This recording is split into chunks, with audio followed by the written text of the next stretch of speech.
33, after months of restrictions, a lot of businesses, including restaurants, are starting to welcome customers back, and there have been a lot of changes if you're going to be dining, especially inside during the pandemic. Diane Gottsman is an etiquette expert, and she joins us to talk about what we should and should not do at restaurants right now. Thank you for joining us. My first question has to do with mask etiquette.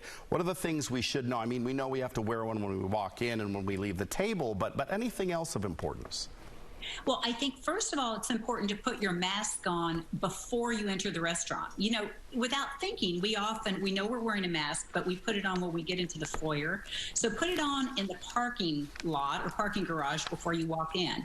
And then when you're walking through the restaurant, through the aisles, make sure you keep that mask on. When you're talking to your server, keep your mask on when you're communicating with them. And when you see someone you know, and even though it's been a long time and you want to say hello to them, wave at them, give them a call later, but don't stop and make communication, because you have to keep that social distance.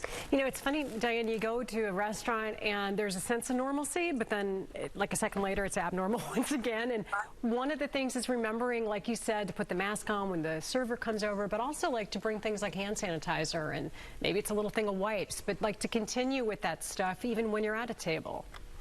And, you know, sometimes we feel uncomfortable pulling out a hand sanitizer at the table or cleaning off the armrest, but I think it's all about making yourself comfortable.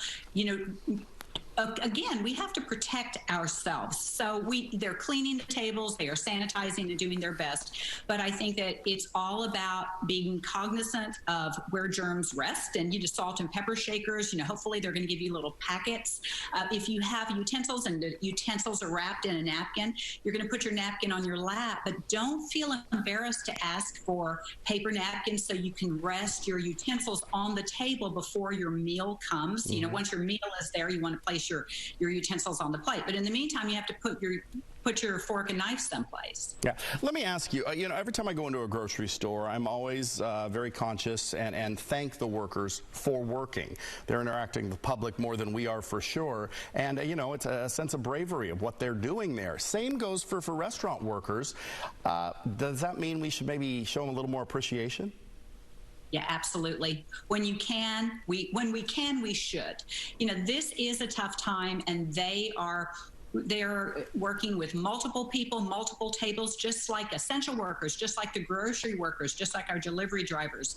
So in this time frame, when you can tip up, please do so, because it's showing that extra gratitude. And also, don't forget to be friendly. Don't forget to, you know, when you're wearing a mask, they can't see your smile, but they can see your eyes. And so your body language is sending a message. And if you really are happy with their service, write a note. It's all of these little extra steps we can take across the board to be courteous during this time frame. Yeah, and you got to support them, because if you want these places to be around on the other side of this, you better do what you can to support them now, or they won't be. All right, Diane, thank you so much. We appreciate it. Nice to see you. Nice to see you as well. I like that phrase, when you can, you should. Yeah, for sure.